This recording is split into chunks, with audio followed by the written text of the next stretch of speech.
वरूचा नगराध्यक्ष माळ्याचा, तळवडीचा मराठ्याचा, मग इथं कुणाला देणार? धनगराला 14,000 माळी समाजाचं मतदान आणि धनगराचं मतदान 71,000. तो कुणाला देणार? कुणाला देणार सांगा? आज आमच्या एक मागाचा कार्यकर्ता असा दावा की तो असा आहे की हिदर एवढं मी मला उमेदवारी द्या. सगळ्याच्या माना खाली टाकलेले. बाबांनो, दारू पिऊ नका. कामासाठी मी जाणार आहे. मी एकटा असलो तर तुम्ही माझ्या सगळं आहे. आता ह्यांच्या सगळं 100 माणसं असतात. सकाळी एक तर तुम्हाला सांगायची काय अवस्था झाली, त्या बिचाराला मी इथं आणून सोडलो.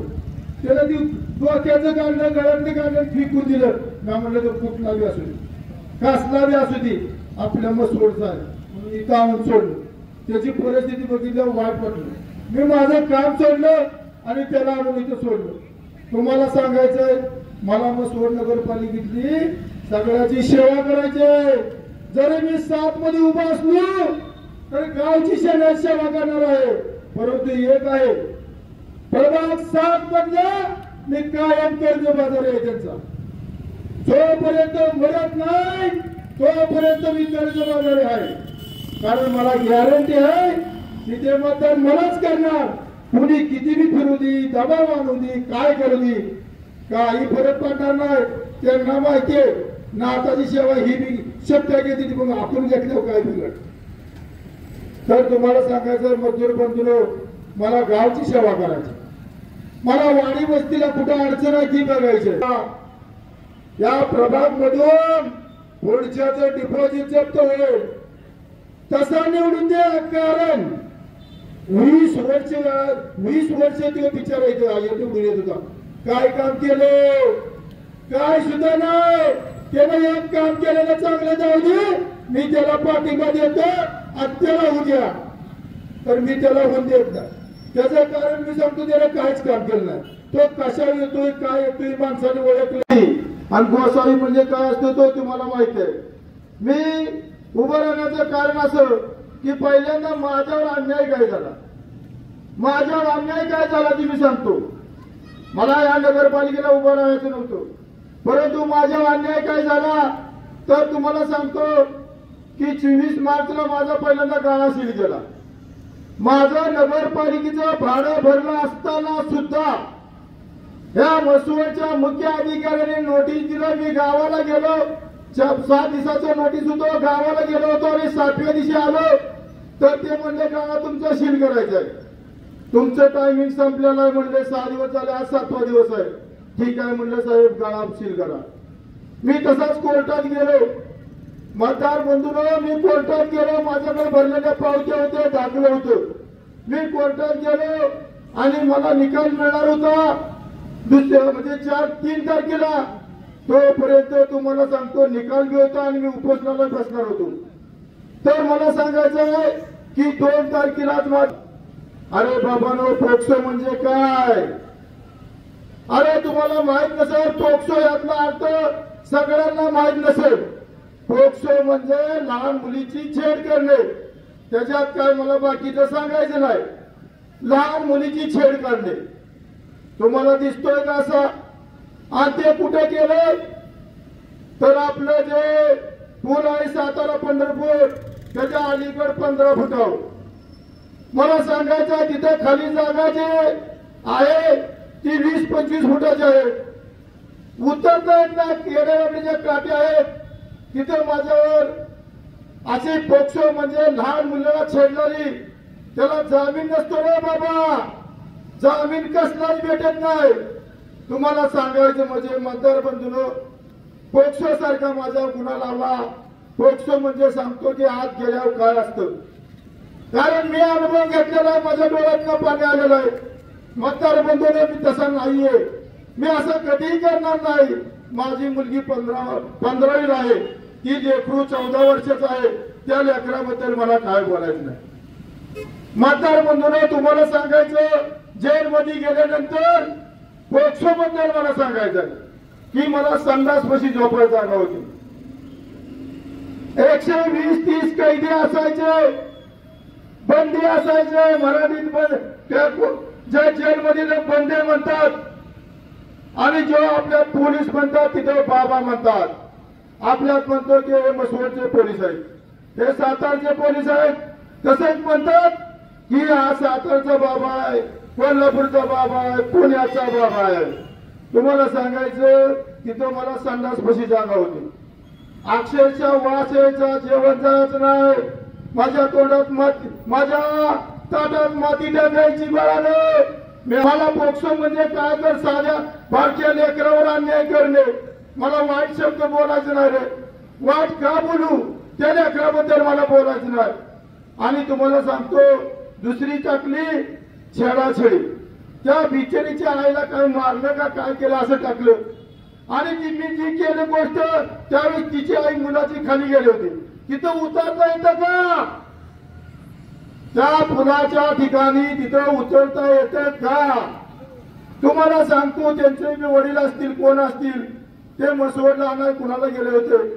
तुम्हाला सांगायचं म्हणजे की मी एका दलित समाजाला कधीच म्हणू शकत नाही की हा समाज असा आहे तसा आहे, महिला असं आहेत.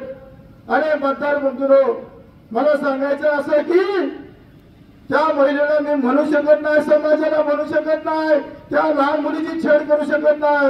एक पोक्सो, दुसरा अट्रॉसिटी आणि तिसरा छेडाछेडी, 3 केसेस टाकल्या. तुम्हाला सांगायचं की माझ्यावर एवढा अन्याय केला. मला संध्याकाळी मी अकलूजवरनं ते राहुल मेत्रे त्यांचे मी आजारी होते, मी अकलूजला गेलो होतो. माझ्या संघ बबन आपदागिरी होता, माझ्या संघ बबन आपदागिरी होता. तुम्हाला सांगायचं पोलीस स्टेशनचा तर काय दोष. मी गेलो संडासमध्ये जातो, इकडे जातो तिकडे जातो, पळून जातो. माझ्याकडे सगळी शूटिंग आहे ती. त्याने जर त्या बिचाराने जर विचारलं तर मी 2 मिनिटात जातो की मी आज चाललो का मॅडम तिथे एक असली बसलेली असती. तुम्ही आज जा, आज नाही, थांबा जरा. अहो तुम्ही आज जा, आज नाही, थांबा. मला अर्धा तास बसवायचं, साहेबांना 2 मिनिटातच निघून जायचं. असं 100 वेळा झालेलं आहे. हा साहेब जनतेचा सेवक आहे काय या बसवड नगरपालिकेचा बाप आहे हेच मला काही कळत नाही. मला सांगायचं आहे की आपल्या मुख्य अधिकाऱ्याने निष्पापपणे काम करावं, सर्वांना न्याय द्यावं. तुमचे 4 दिवसच असतात आणि तुम्हाला सांगायचं आहे की मेल्यानंतर कोण सगळं घेऊन जात नाही. तर तुम्ही त्रास द्यायचं बंद करा, एकाच पक्षाचं ऐकू नका. तुम्हाला दुसरं सांगायचं आहे म्हणजे हा मुख्य अधिकारी जबरदस्त कुणाला फक्त एकाच पार्टीला साथ देतो. मी गेलो संडासमध्ये जातो, इकडे जातो तिकडे जातो, पळून जातो. माझ्याकडे सगळी शूटिंग आहे ती. त्याने जर त्या बिचाराने जर विचारलं तर मी 2 मिनिटात जातो की मी आज चाललो का मॅडम तिथे एक असली बसलेली असती. तुम्ही आज जा, आज नाही, थांबा जरा. अहो तुम्ही आज जा, आज नाही, थांबा. मला अर्धा तास बसवायचं, साहेबांना 2 मिनिटातच निघून जायचं. असं 100 वेळा झालेलं आहे.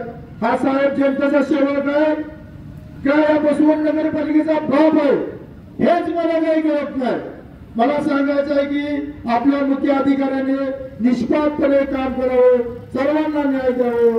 तुमचे 4 दिवसच असतात आणि तुम्हाला सांगायचं आहे की मेल्यानंतर कोण सगळं घेऊन जात नाही.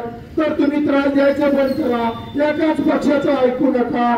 तुम्हाला दुसरं सांगायचं आहे म्हणजे हा मुख्य अधिकारी जबरदस्त कुणाला फक्त एकाच पार्टीला साथ देतो, बाकीच्यांना धूळ चालतो, एवढंच मला सांगायचं आहे. देशाचा तर काय दोष. तुम्हाला सांगायचं तो बिचारा रडत होता की माझ्या मुलीवर अन्याय झालाय. पोलीस स्टेशनचे काय होय, पोलीस स्टेशनचे काय. अरे त्यांना गुन्हा हा नोंद करावाच लागतो, वर्ण आदेश आहे. अरे पोलीस स्टेशनचा काय दोष ना रे बाबानो. हा दोष माझा कुणाचा आहे माहितीये का? 1 नंबर मध्ये उभा आहे, 1 नंबर मध्ये उभा जो उमेदवार त्याने त्याला काय केलं कुणास ठाऊक. दलित समाजाच्या एका माणसाला तो मी धडाडीचा नेता आहे, तो मी माझ्या आंदोलनात येत होता. त्याने बिचाऱ्यानं त्या माळाचाच आहे, तो त्या माळाचाच आहे. त्याने काय केलं माहिती का बाबानो? त्याने ह्या जो 1 नंबर प्रभाग मध्ये आता कमळाकडून उभा आहे त्याने त्या माणसाला काय केलं काय माहित नाही. माझ्यावर हे 3 गुन्हे लावण्याचे काम या भाकराने केलं. मला एक सांगायचं आहे, ज्याने करायला लावलं किंवा माळी समाजाचा मी असं काय केलं, मी असं काय केलं सांगा. मला वाईट वाटतं की मी सामाजिक काम करतो, मी काय गुन्हा केला. मला वाईट वाटतं की मला आज जाण्याचं दुःख नव्हतं, पण माझी आई काही बनेल, माझ्या दुकानातला माल का सासन. मित्रांनो, वाईट वेळेचे दिवस संध्याकाळी 11 वाजता मला त्या सरकारी दवाखान्यापाशी उचललं. पोलीस शास्त्री विचारलं, बाबानो माझा काय दोष. ते म्हणजे आमची वर्ते, आम्हाला नाईलाज नाही. पोलीस स्टेशनला बोलवलं. मी तिथे गेलो. ज्या व्यक्तीने माझ्या केस केली मी त्याला म्हणतो, बाबा बघ ना रे, तुम्ही आंबेडकर चळवळीतला मी आहे, माझ्यावर काय गुन्हा केलाय. ते म्हणते जा, मलाच काही कळलं नाही. मला पोलिसांनी तिथं नेलं साईडला. मी साईडला बसलो. ती म्हणजे अजित ग बस. अरे अजित कसा ग बसणार, अजित कसा ग बसणार रे बाबानो. मला काही कळत नव्हतं. मला आई दिसत होती, मला आई दिसत होती. बाबानो हे सगळं चुकीचं आहे, असं एखाद्यावर करणं चुकीचं आहे. तुम्हाला सांगायचं किती वाईट परिस्थिती. दुसरी गोष्ट सांगतो की मी काय करायचं बघतो ते विषय त्याचा मला घरच्यांनी शपथ घातली. बाळा तुझ्या आईनं शपथ घातली की तू कोणाला काय बोलू नको, तरच बसवायला ये. तुम्हाला सांगायचं म्हणजे मी नाईला जाणार आहे. मी असं काय केलं की माझ्यावर अन्याय केला. तुम्हाला सांगतो ते झाल्यानंतर माझा गळा सील होता. सीलचं मला कोर्टानं आदेश दिला, परंतु मी काय इथे येऊ शकत नव्हतो. आल्यावर बसवून आलो. मी मुख्य अधिकारी साहेबांना, सचिन माने यांना एक पत्र दिलं. आमचे मासाळाने मला निकाल लावला होता चांगलं योग्य. ते बिचारा म्हणायचं अजित काय होईल. मी त्यांना एकच म्हणायचं, मासाळ वकील साहेब जी काय व्हायचं आहे ते होते, जी काय व्हायचं आहे ते होते, परंतु तुम्ही काय घेऊ नका. नातानं माझं ऐकलं म्हणून मी आज नाताचं नाव घेतोय. मला नाताचा आशीर्वाद दिसतोय. मित्रांनो तुम्हाला सांगायचं की कोर्टानं निकाल दिला. ह्या बिचारानं मला कुठलंही लिखी देता गाळा उघडला, परंतु त्याचं काम होतं की अजित केवटे तुमच्याकडे बाकी आहे ती भरा. कारण जिथनं राहिल्या भरली पाहिजे. माझ्या एकट्याची राहिली नव्हती, त्या सगळ्या गाळाधारकाची राहिली होती.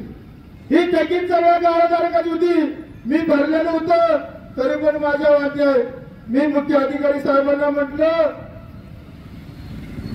आपल्या तालुक्यातील जिल्ह्यातील बातम्या सर्वप्रथम पाहण्यासाठी आजच सातारा न्यूजला YouTube चॅनलवर सबस्क्राईब करा, लाईक करा, शेअर करा आणि बेल आयकॉन प्रेस करायला विसरू नका.